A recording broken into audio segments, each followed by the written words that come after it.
Hey guys, what's up? I was trying to do this as a Facebook Live, but for whatever reason, my phone was acting kind of wonky on me.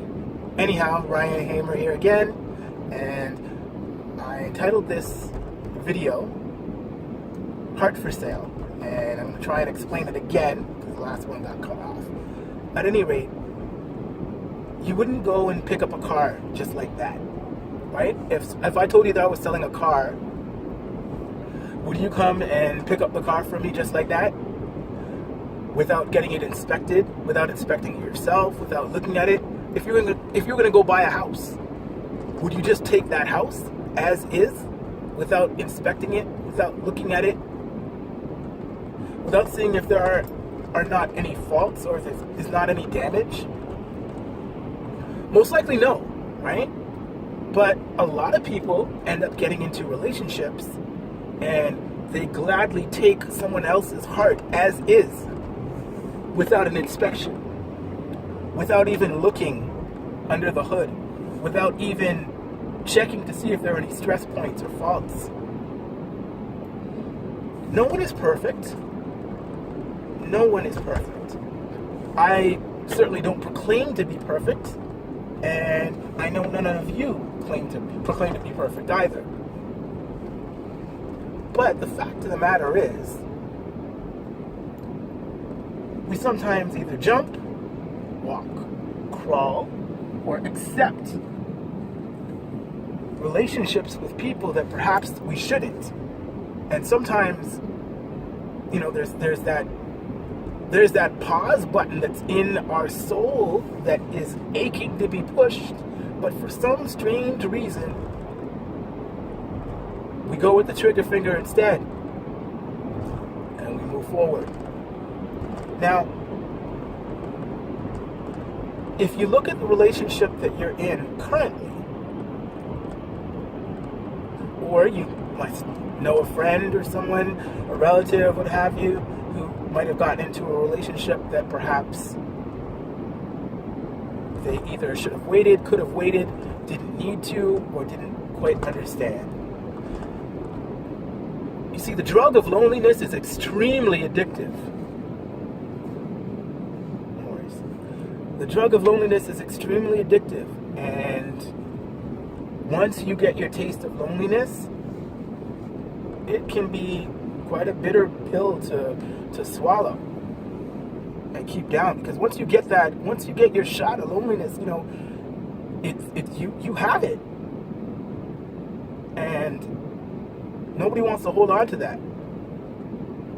And I know some of you are going to get upset, and some of you might say, well, you know, I'm single and I'm fine being single, and I don't need a woman in my life, and I don't need a man in my life, and that's fine. That is fine. I'm not talking about you people. Okay? I'm talking about people who don't want to be alone, who can't stand to be alone, and they accept the best as is heart that comes their way. So you accept that as is heart into your space, into your place, into your life, and you haven't done any due diligence. You haven't done any, you know, like, hey, what's your opinion on the price of tea in China? You know, do you get angry? When's the last time you slapped up your last boyfriend or husband? When is the last time you followed your ex-girlfriend to work? When's the last time you yelled at her mother? I mean, of course, these are just outlandish questions, but I'm just saying that, you know, unless you've seen that person angry, you don't know them. Unless they've really and truthfully and honestly bore their soul to you, you don't know them. Unless you've seen them be mean to someone, you don't know them. Unless you've seen them be mean to you, you don't know them. And some people might say, well, what are you talking about? Why would you want to get with somebody who's mean anyway? And just because I haven't seen them mean, it doesn't mean that they're not a nice person. That's not what I'm talking about. If you don't crack the shell, of the egg, how are you going to know whether... You're not going to know whether it's rotten inside. If you just crack your egg, you put it in the pan, you fry it without even looking at what comes out of the egg, don't complain when you get sick. Do not complain when you get sick. I say things like this because, I get messages from different people, husbands, wives, boyfriends, girlfriends, and I'm asked questions all the time. Well, what do I do in this type of situation? What do I do in that type of situation? And a lot of times I want to say, were you ready for this relationship before you entered it? Did you get into this relationship with your eyes wide shut? Did you get into this relationship with your arms wide open or your legs wide open? Or did you get into this relationship because you wanted to get over your last one? The problem too is sometimes people use and they take different things from a relationship. So when I say that, I mean, some people take money and hold that up, put it on a pedestal, and expect that to make a relationship flow. Some people utilize sex and expect sex to make a relationship flow.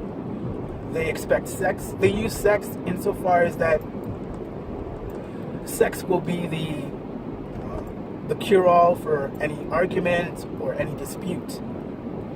Some people use money as the end-all, the be-all, the cure-all for any dispute. It doesn't always work. It does not always work, because what happens is you set up unrealistic expectations. Because what if you're somebody, and I don't know if any of you have read the book about different love languages, if somebody's love language is materialistic things where they want to have, and this whole book the book about love languages, it focuses on how each person responds to a different love language when you communicate with them. So for example, there are some people that appreciate communication, so actually talking to them, that's the way to their heart. That's how they communicate, and that's how you grow closer to them. There are others that require materialistic things, so you buy this person a golf club, they'll be happy. You buy this person dinner, they'll be happy. You buy this person jewelry, earrings, ring, or whatever, they'll be happy. But you're communicating with them on their specific vibration, their frequency, their particular love language. So that's fine. However, there are some people that communicate on the physical love language, which is sex and cuddling and touching and all that stuff. And if you're a touchy-feely person, that's great. But what if you're not? So the reason why I mention these things is because what worked in your previous relationship might not necessarily work in your new relationship, because you're communicating in two different languages. Now, when I talk about heart for sale, is we move our heart, you move from one house to the next house. You move from one body to the next body when you move from one relationship to another. Like one soul to another. And I try to draw the analogy with respect to, you wouldn't buy a car without getting it checked out. You wouldn't do any of that, right? You wouldn't buy a house and just take the house as is without checking it over, would you? The answer is probably no, you would not, right? So then, if we say that, my question is, your heart is just as valuable as a house, as a car. I'm kidding, right? I mean, it's more valuable than these things. But we give more credence to these inanimate objects than we do to our own soul, our own self, our own sense of purpose or being. Because what happens is you go into your relationships without checking the next person's heart. And then you wonder why there are issues. Or you wonder why you're not truly happy. You wonder why you aren't as happy as you could be. I hope I'm making sense to some of you out there. I really do. Because too many people make the mistake of moving from house to house. Some of you don't look through the windows. Some of you just are so happy to have a house that you take what you can get, and a lot of times what you get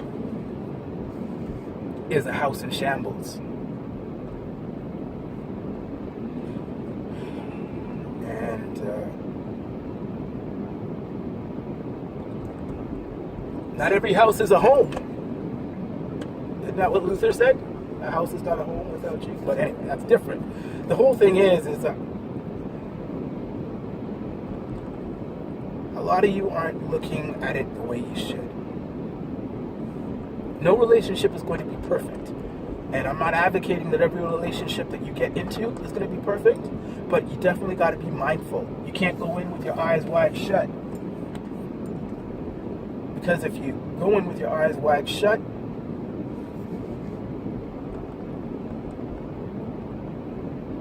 you're going to be blind